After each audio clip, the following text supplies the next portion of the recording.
नमस्कार, बड़ी खबर बड़ी बहस देख रहे हैं आप। मैं हूं आपके साथ सृष्टि सिंह। भाजपा में नारी शक्ति का दबदबा तेजी से बढ़ रहा है। संगठनात्मक नियुक्तियों में पहली बार बड़ी संख्या में महिलाओं को जिम्मेदारी मिली है। 62 जिलों में 7 जिलों की कमान महिला जिलाध्यक्षों को सौंपी गई है।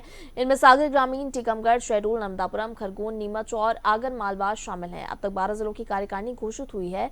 इसमें 237 पदाधिकारियों में से करीब 70 महिलाएं हैं, यानी 30% से ज्यादा पद महिलाओं के पास है। कई जिलों में उपाध्यक्ष, महामंत्री, मंत्री और कोषाध्यक्ष जैसे अहम पद पर भी महिलाओं को दिए गए हैं।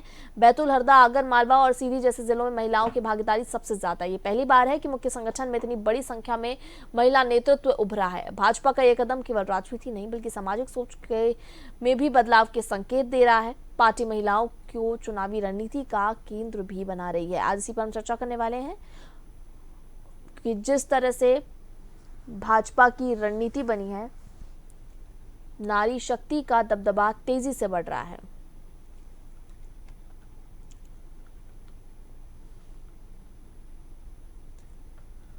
तो संगठनात्मक नियुक्तियों में पहली बार बड़ी संख्या में महिलाओं को जिम्मेदारी मिली है। 62 जिलों में 7 जिलों की कमान महिला जिलाध्यक्षों को सौंपी गई है। इनमें सागर ग्रामीण, टीकमगढ़, शहडोल, नर्मदापुरम, खरगोन, नीमच और आगर मालवा शामिल है। अब तक 12 जिलों की कार्यकारिणी घोषित हुई। इनमें 237 पदाधिकारियों में से करीब 70 महिलाएं हैं, यानी 30% से ज्यादा पद महिलाओं के पास है। कई जिलों में उपाध्यक्ष, महामंत्री, मंत्री और कोषाध्यक्ष जैसे अहम पद भी महिलाओं को मिले हैं। बैतूल, हरदा, आगर मालवा और सीधी जैसे जिलों में महिलाओं की भागीदारी सबसे ज्यादा है। पहली बार है कि मुख्य संगठन में इतनी बड़ी संख्या में महिला नेतृत्व उभरा है। भाजपा का ये कदम केवल राजनीतिक नहीं बल्कि सामाजिक सोच में भी बदलाव का संकेत है। पार्टी महिलाओं को चुनावी रणनीति का केंद्र बना रही है।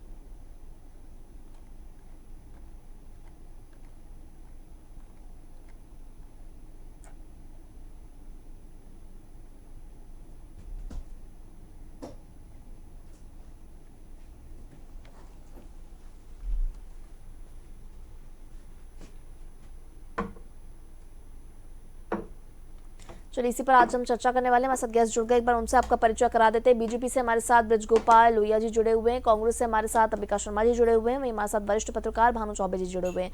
आप तीनों को बहुत स्वागत है चर्चा में। सबसे पहले ब्रजगोपाल जी, आपके पास आऊंगी। देखिए, पहली बार संगठनात्मक नियुक्तियों में महिलाओं की इतनी भागीदारी देखने को मिल रही है, क्या संदेश देना चाह रही भारतीय जनता पार्टी? देखिए, 2008 से सबसे पहले हमने महिला सशक्तिकरण का काम हाथ में लिया था भारतीय जनता पार्टी ने, और इसको शनै शनै शनै शनै हम बढ़ाते बढ़ाते आज इस स्थिति तक पहुंचे हैं। और क्योंकि हमने नारी शक्ति वंदन अधिनियम संसद में पास किया हुआ है, आगे आकर चलकर 33% आरक्षण हमें महिलाओं को भी देना है राजनीतिक पदों पर। तो उस कड़ी में ये प्रयास है और भारतीय जनता पार्टी निरंतर उस प्रयास में लगी है कि जो हमारी आधी आबादी है उसका प्रतिनिधित्व उसमें जरूर हो राजनीति में, जो कि देश की नीति निर्धारित करता है। जहां से देश की नीतियां बनती हैं, जहां से प्रदेश संचालित होते हैं, उसमें महिलाओं की भागीदारी सुनिश्चित हो। और ये जो नारी सशक्तिकरण का काल है, इस काल में नारियां किसी से पीछे ना रहें, इसको दृष्टिगत रखते भारतीय जनता पार्टी ने अपनी जो नारी शक्ति है उसको मुख्य धारा में स्थान दिया। देखिए, हमारा महिला मोर्चा अलग से काम करता है, मगर महिला मोर्चा के काम करने के साथ साथ वो भारतीय जनता पार्टी के मुख्य संगठन में भी काम करके अनुभव प्राप्त करें। और बहुत महत्वपूर्ण जिम्मेदारियां दी गई हैं। 7 जिला अध्यक्ष बनाए गए हैं महिलाओं में से। इसके अलावा कई स्थानों पर महामंत्री की, उपाध्यक्ष की विभिन्न विभिन्न जिम्मेवारियां दी गई हैं। तो मुझे लगता है कि ये जो समय है इसमें केवल बातों से काम नहीं चलेगा, हमें काम करना पड़ेगा। और उस काम को आगे बढ़ाते हुए हम नारी सशक्तिकरण के लिए काम कर रहे हैं। और मैं माननीय प्रदेश अध्यक्ष जी और प्रदेश संगठन महामंत्री जी को बहुत हृदय से धन्यवाद देता हूं कि उन्होंने इस जो काम माननीय नरेंद्र मोदी जी ने अपने हाथ में लिया था उसे आगे बढ़ाने का काम कर रहे हैं। जी बिल्कुल, वो दिखाई दे रहा है क्योंकि जो नियुक्तियां हुई हैं उनमें महिलाओं की इतनी भागीदारी देखने को मिल रही है, बिल्कुल सराहनीय है। अंबिका जी, आपके पास आऊंगी, मैं आपसे जानूंगी जिस तरह से भारतीय जनता पार्टी की जो संगठनात्मक नियुक्तियों की अगर मैं बात करूं तो देखिए, महिलाओं को काफी ज्यादा भागीदारी मिली है। माफ कीजिएगा अंबिका जी, क्या आपको मेरी आवाज मिल पा रही है? जी जी जी, सुन रहा हूं। पहले आपसे मेरा सवाल रहेगा कि जिस तरह से भारतीय जनता पार्टी कि जो संगठनात्मक नियुक्तियां हुई हैं उनमें महिलाओं की ज्यादा भागीदारी मिली है, लेकिन कांग्रेस की जो जिला अध्यक्षों की टीम आई थी उसमें ज्यादा महिलाओं की भागीदारी दिखाई नहीं दी, क्यों ऐसा? देखिए सरस्वती जी, हमारी कांग्रेस पार्टी हमेशा से ही नारी सशक्तिकरण की पक्ष कर रही है। कांग्रेस पार्टी ने सबसे पहले एक महिला प्रधानमंत्री इंदिरा गांधी जी को दिया, इसके बाद प्रतिभा देवी पाटिल को दिया राष्ट्रपति के रूप में, मीरा कुमार को सांसद के रूप में, सुचेता कृपलानी जी को, और जब जब मौका मिला हमने हमेशा महिला सशक्तिकरण की ओर विशेष ध्यान दिया। आपको याद होगा पंचायती राज में जो 33% आरक्षण महिलाओं को दिया है, हमारे राजीव गांधी ने दिया, और ये तो हमको फॉलो कर रहे हैं। जो जिस प्रकार से हमने महिलाओं को हमेशा आगे रखा, मोर्चे पर रखा। अब ये बताएं, इनका संगठन है आरएसएस में कितनी महिलाएं हैं? आज तक आरएसएस की कोई भी महिला प्रमुख क्यों नहीं हो पाई? ये बता दें। ये महिलाओं के बारे में जो बातें करते हैं, महिलाओं को तो वर्गलाते हैं, महिलाओं को तो छलते हैं, ये महिलाओं से तो झूठे वादे करते हैं, वादा खिलाफी करते हैं। अभी हमारे जिला कांग्रेस कमेटी का गठन हो जाने दीजिए, अध्यक्ष बने, इसके बाद आप देखिएगा 33% से अधिक महिलाओं को उसमें समावेश किया जाएगा, सबको जिम्मेदारी दी जाएगी। ध्यान रखिए, हम लोग महिलाओं के बहुत पक्षधर रहे हैं, महिला अधिकारों के प्रति बड़े सचेत रहे हैं, हम इस मामले में बड़े संवेदनशील हैं। ये लोग केवल और केवल प्रचार प्रसार करते हैं, लेकिन धरातल पर कोई काम नहीं करते। अब महिलाओं का इनको आशीर्वाद मिलने वाला नहीं है नारी शक्ति का, जिस प्रकार से पिछले चुनाव में मिल गया। आप ध्यान रखिए, अभी हमारी जिला कांग्रेस कमेटी में का गठन होना है पूरे प्रदेश में, इसमें सर्वाधिक भागीदारी महिलाओं की रहेगी।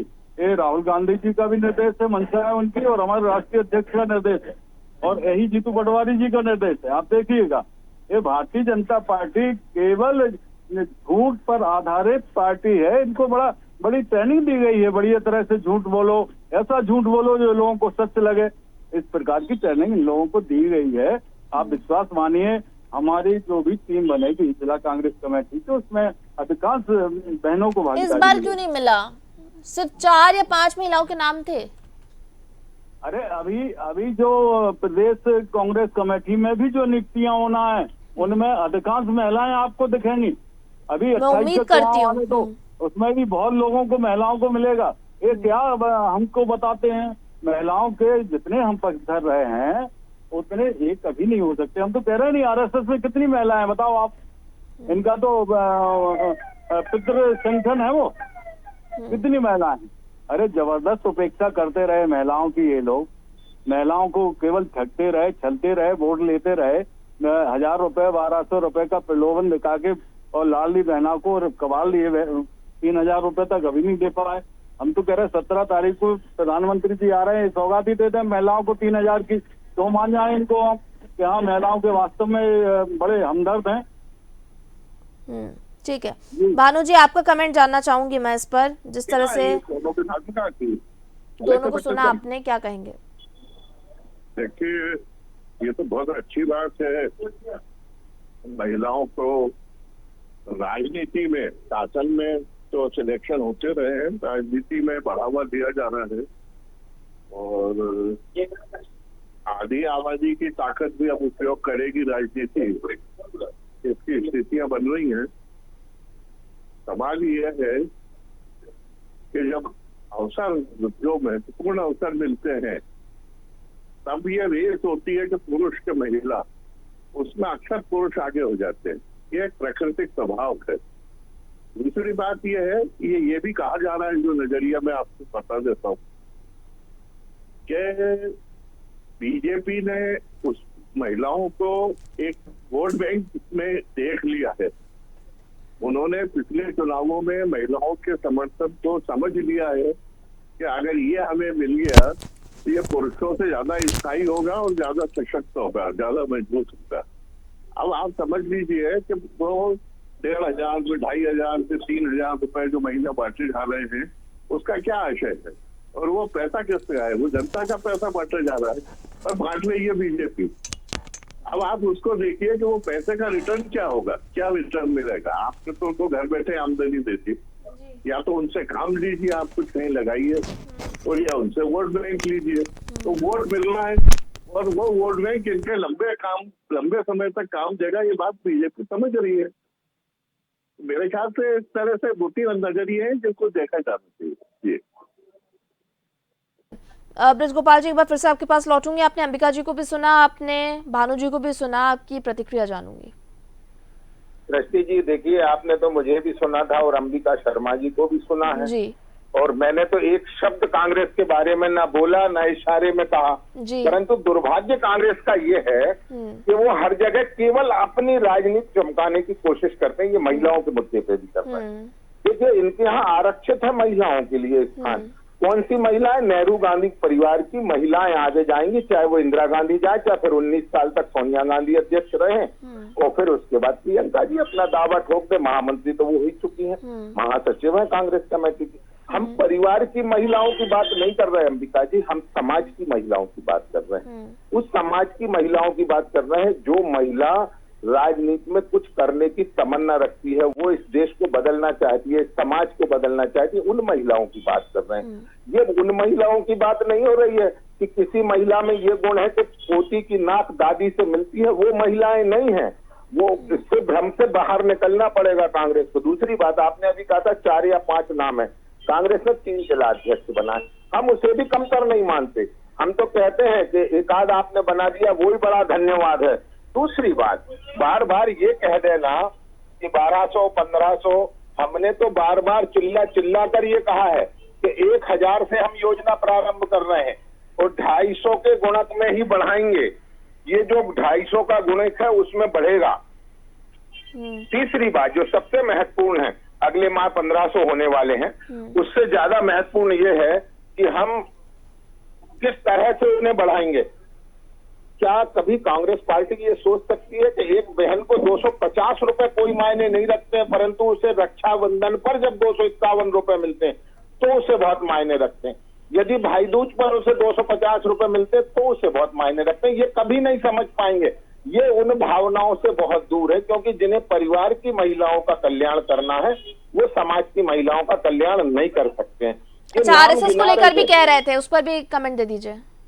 जी, फिर से एक बार रिपीट कर देंगी जी ब्रज गोपाल जी। आरएसएस को लेकर भी अंबिका जी कह रहे थे। राष्ट्रीय स्वयंसेवक संघ का मैं स्पष्ट बता दूं कि जिसको जितना नॉलेज हो उसको उतनी ही चर्चा करना शोभा देता है। राष्ट्रीय स्वयंसेवक संघ ने 2 धाराएं अपनी स्थापना से प्रारंभ करी, एक पुरुषों के लिए राष्ट्रीय स्वयंसेवक संघ और महिलाओं के लिए राष्ट्रीय सेविका समिति। अब ये दोनों पृथक पृथक अपने अपने क्षेत्र में काम कर रही हैं। यदि पुरुषों के लिए संघ ने बजरंग दल का निर्माण किया तो स्त्रियों के लिए दुर्गा वाहिनी का निर्माण किया। अब जिनको कुछ पता ही नहीं है वो लोग उस पर कमेंट करते तो थोड़ा दुख होता है। और मेरा ये कहना है कि जो लोग प्रवक्ता बन रहे हैं कांग्रेस पार्टी में, वो थोड़ा तो अध्ययन करें कि पार्टी कार्यालय में जो भाषण सुन रहे हैं जीतू पटवारी का या राहुल गांधी का, इन भाषणों से आपको ज्ञान नहीं आएगा। मेरे मित्र, मैं ये चाहता हूं कि आपको समाज की सच्चाइयां पता हो, आपको राजनीतिक सत्य पता हो, और उसके लिए तो निश्चित है आपको चारों तरफ निगाह रखनी पड़ेगी। केवल आपने वहां सुना है और फिर उसको रिपीट करने लग गए, इससे काम नहीं चलेगा। मेरा एक बड़ा विनम्र आग्रह है। एक और बात मैं कहता हूँ, राजनीति में केवल आप हमसे कंपटीशन क्यों कर रहे हैं? आप कुछ बेहतर मानदंड स्थापित करिए ना, आप कुछ करके तो दिखाइए। एक स्त्री का नाम बताइए जिसका आप कांग्रेस पार्टी के मित्र सम्मान करते हैं। मैं एक ऐसी घटना बताता हूं सृष्टि जी आपको कि आप सुनेंगे तो आपको आंसू आ जाएंगे। 1987 में राजीव गांधी जब प्रधानमंत्री थे इस देश के, वो नागपुर पहुंचे और वहां युवक कांग्रेस का सम्मेलन था। उस युवक कांग्रेस के सम्मेलन में सर्वाधिक पीड़िता और शिकायतकर्ता जो वहां की सेक्स वर्कर महिलाएं थी वो थी। इससे ज्यादा दुर्भाग्य क्या हो सकता है कि कांग्रेस का चाल चरित्र चेहरा पूरा देश जानता है। स्त्रियों के मन प्रति इनके मन में क्या भाव है वो पूरा देश जानता है। और देश हमेशा से ये जानता है कि सोनिया गांधी स्त्री नहीं है, दादी की नाक, पोती और दादी की नाक एक सी है, इसलिए ये योग है, ये नहीं चलेगा। ये वास्तव में नारी जाति के कल्याण का प्रश्न है। और एक बात और सृष्टि जी मैं कहता हूँ, इनका विचार जहां जहां से आता है वहां नारी 2ym दर्जे की नागरिक है, चाहे वो रोम से आए चाहे वो अरब से आए। भारत में केवल भारत ही एकमात्र संस्कृति है जो स्त्री को आगे रखती है और पुरुष पीछे रहता है। यत्र नार्यस्तु पूज्यन्ते रमन्ते तत्र देवता। ये उन्हें नहीं समझ आएगा। जिनके यहाँ नारी को वोट करने का अधिकार हमसे बाद मिला, जिनके यहाँ आज भी नारी ढक कर छुपाकर रखने का सामान है, वो लोग नहीं समझ पाएंगे। तो इनकी समझ जैसी इनके विचार के लोगों के साथ रहते हैं वैसी समझ है, उससे मुझे ऐतराज नहीं है। मगर ऐतराज इस बात से है कि आप जो कर रहे हैं उस पर चर्चा करिए, एक बार बता दीजिए। और अभी चुनौती पूर्वक अंबिका जी को कहता हूं कि 30% के ऊपर स्थान मिला है जिला समितियों में महिलाओं को मध्य प्रदेश भारतीय जनता पार्टी में। अंबिका जी दावे के साथ ये कह सकते हैं कि इसको क्रॉस कर जाएगा आपका। दूसरी बात एक और कहता हूं, अभी जिला अध्यक्षों की नियुक्ति हुई, राहुल गांधी तक कह रहे हैं कि मैं असंतुष्ट हूं, फिर एक बयान जारी कर देंगे कि मैं असंतुष्ट हूं, और इस असंतोष में पूरा जीवन निकल जाएगा। अच्छा पीढ़ियां बदल ब्रजगोपाल जी, हाँ जी। बस इतना सा बताइए कि जिस तरह से अंबिका जी कह रहे हैं कि आने वाली अभी टीमें हैं कांग्रेस की, और जब वो टीमें आएंगी तो उसमें महिलाओं की भागीदारी ज्यादा दिखने को मिलेगी, तो क्या लगता है सहमत? मैं तो फिर से कह रहा हूँ कि यदि ऐसा कर पाएगी कांग्रेस तो उसका मैं अभी कह रहा हूँ, अधिकृत रूप से कह रहा हूँ कि यदि आप नारियों को वास्तव में अधिकार दे पाए, उन्हें राजनीति में सम्मिलित कर पाए, ये बड़ा युगांतकारी परिवर्तन होगा, हम अभिनंदन करेंगे। मगर चुनौती पूर्वक कहता हूँ, ना तो ये क्षमता जीतू पटवारी में है, ना कांग्रेस पार्टी में है, और ना ये क्षमता इनका राष्ट्रीय नेतृत्व चाहता। क्योंकि आपको ये बहुत बेहतर मालूम है कि घर की बहन को जो व्यक्ति कह नहीं पा रहा है वो क्या नारियों को सम्मान देगा। अपनी माँ को जो व्यक्ति सरेआम बेइज्जत करता है वो क्या नारियों को सम्मान देगा। तो सब जानते हैं कि राहुल गांधी की कांग्रेस कैसी हो सकती है, और उस कांग्रेस से कोई उम्मीद कम से कम इस देश की महिलाओं को तो नहीं है। मलेशिया में या इंडोनेशिया में या थाईलैंड में कहीं हो तो वो अलग बात। ठीक है, अंबिका जी जल्दी से जवाब दे दीजिए। देखिए जल्दी से जवाब तो नहीं दे पाएंगे, हाँ। इनकी जिम्मेवार जवाब देना पड़ेगा। हाँ दीजिए। हमारा निवेदन है कि अभी कल सीहोर में एक माननीय सीएम की सभा थी, उसमें वहाँ की महिला भारतीय जनता पार्टी के जिलाध्यक्ष को जिस प्रकार से बेइज्जत करके उतारा गया कि इनके यहाँ सम्मान है नारियों का। अभी एक यादव महिला छतरपुर की रो रही थी कि बेटी शर्मा ने हमसे कहा था कि आप आ जाओ भाजपा में, तो सभा से चुनाव लड़ी थी विधायक का, और उसको अधिकांश मंत्रियों ने, इनके अध्यक्ष ने उसको आश्वासन दिया था कि आप मेरी पार्टी में शामिल हो जाइए। अब उसकी इतनी बेइज्जती कर रहे हैं, इतनी उपेक्षा कर रहे हैं, तो मीडिया में उसकी खबरें छप रही हैं और तमाम इनकी थूथू हो रही है इस प्रकार। और इंदिरा गांधी के ऊपर इस प्रकार का कमेंट से करते हैं लोया जी, अपना कद थोड़ा देख लें कि कहाँ इंदिरा जी, जिनको अटल बिहारी वाजपेयी जी दुर्गा कहते थे, और आप इंदिरा जी के ऊपर कमेंट, उस परिवार के ऊपर कमेंट करते हो कि एक ही परिवार जो शहादत का परिवार है, जिसने हमेशा देश के लिए शहादत दी है। आपका क्या योगदान है देश में? एक प्रियंका गांधी आ गई है, उसके बारे तो भाग से फिर रहे हैं पूरी भाजपा के लोग, वो आंधी है इस प्रकार से। ये इनके व्यक्तित्व का कमाल है, ये इनकी शहादत की वजह है जिस प्रकार से लोग दिल से जुड़ते हैं, पूरा देश इनके साथ खड़ा हो जाता है। राहुल गांधी ने पूरा देश नाप दिया पैदल चल के। ये लोग एसी में बैठने वाले लोग हैं, ये क्या जाके पैर में फटी बीमारी गोका जाने पीठ पर आई, ये है कहावत। ये लोग केवल और केवल गाल बजाते रहते हैं, इनको झूठ बोलने की ट्रेनिंग मिली हुई है। ये लोग केवल और केवल पर्सनल अटैक करते हैं, इनको पर्सनल अटैक नहीं करना चाहिए, इन्हें अपना ज्ञान बढ़ाना चाहिए। कांग्रेस का कितना बड़ा योगदान रहा आजादी के आंदोलन में, और ये क्या कर रहे थे ये भी पूरा देश जानता है। ये लोग अंग्रेजों के साथ थे, ये लोग अंग्रेजों की मुखबरी करते थे, ये लोग अंग्रेजों की चाकरी करते थे। ये बड़ी बड़ी बातें ये लोग कर रहे हैं, इन्होंने हमसे सीखा है महिलाओं का सम्मान करना। इसके पहले ये कभी नहीं करते। दुर्गा वाहिनी की बातें करने लगे, संघ की शाखा है क्या? ये भाजपा की शाखा है। हम तो ये कह रहे हैं आरएसएस में क्या है, हमारे सेवा दल में महिलाएं हैं, इनके यहाँ कहाँ है आरएसएस में महिला? ये केवल बरगलाते हैं, ये लोग तथ्यों से परे बात करते हैं, ये लोग बहस को दूसरी तरफ ले जाते हैं। मेरा निवेदन है, मैंने सबसे पहले कहा कि राजीव गांधी ने जब पंचायती राज में महिलाओं को 33% आरक्षण दिया था, ये बिल्कुल सही बात है, इसमें गलत क्या है? और हमारी कांग्रेस ने सबसे पहले प्रधानमंत्री माने एक महिला को बनाया। ये कब बना रहे प्रधानमंत्री महिला को? बता दें, हम मान जाएंगे कि हाँ वो बहुत महिलाओं के प्रति संवेदनशील है। कब किसी महिला को मुख्यमंत्री उप मुख्यमंत्री बना रहे प्रदेश में? बता दें। बता दें नहीं, दो उप मुख्यमंत्री हैं। एक बताते थे हमारे जमाने में तो जमुना देवी हुआ करती थी, उर्मिला सिंह हुआ करती थी, कितना विजयलक्ष्मी यादव हुआ करती थी, कितने महिलाओं के हम नाम गिना है। लेकिन इनके यहाँ तो कुछ भी नहीं है। ये लोग केवल और केवल झूठ परोसने की बातें करते रहते हैं। अब हमने कहा नहीं कि 3,000 रुपए कर दो, नहीं करेंगे। ये करेंगे उस समय 3,000 रुपए जब चुनाव का वक्त आ जाएगा, चुनाव के 2 माह बचेंगे और 3,000 के चक्कर में महिलाओं के वोट कमाल लेंगे। ये इनका हिडन एजेंडा है, ये इनका षड्यंत्र है। ये मैं कह रहा हूँ, बड़ी विनम्रता से कह रहा हूँ। ठीक है, दोनों को ही सुन लिया भानु जी, दोनों के आरोपों को सुन लिया आपने, लेकिन जिस तरह से जो संगठन में भागीदारी की बात है महिलाओं को लेकर, उस पर एक छोटी सी कमेंट मैं आपका चाहूंगी। दोनों की बातों को आप सम अप कर दें। भानु जी, दोनों चाहते हैं कि चाहते हैं कि बढ़ रही है।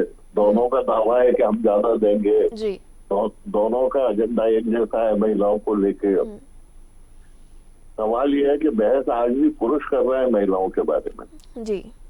ये तथ्य आप गौर करें। और मैं समझता हूँ कि एक आध बार आप किसी महिला नेता को बुलाकर पूछिए कि उन दोनों की क्या स्थिति है। बिल्कुल। हाँ जी हाँ, और उन लोगों से पूछे जिनको अभी कोई पद नहीं मिला है, वो बताएंगे आपको कि जमीन पे क्या हो रहा है। पद मिल जाने के बाद तो कथाएं बदल जाती हैं, तो बदल जाते हैं। ठीक है, इसके साथ इस चर्चा को यहीं विराम देंगे। मैं सभी गेस्ट का मेरे साथ जुड़ने के लिए बहुत धन्यवाद। ब्रिज गोपाल जी आपको बहुत धन्यवाद, अमिका जी आपको बहुत धन्यवाद, भानु जी आपका भी बहुत धन्यवाद। तो बिल्कुल जिस तरह से नियुक्तियों को लेकर आज हम चर्चा करते हैं, संगठनात्मक नियुक्तियों की जब हम बात कर रहे हैं, इस बार बड़ी संख्या में महिलाओं को जिम्मेदारी मिली है भारतीय जनता पार्टी की ओर से, लेकिन कांग्रेस का भी ये दावा है कि आने वाली जो हमारी टीम होगी उसमें महिलाओं की भागीदारी देखने को मिलेगी। हालांकि क्या कुछ देखने को मिलता है इस पर सबकी नजर रहेंगी ही, लेकिन फिलहाल हम ये कह सकते हैं कि जिस तरह से अगर महिलाओं को भागीदारी देने की बात हो रही है, महिलाओं को जिम्मेदारी देने की बात हो रही है, तो ये एक सराहनीय पहल है। इसी के साथ बड़ी खबर बड़ी बहस में इतना ही। मुझे दीजिए इजाजत, आप देखते रहिए DNN। नमस्कार।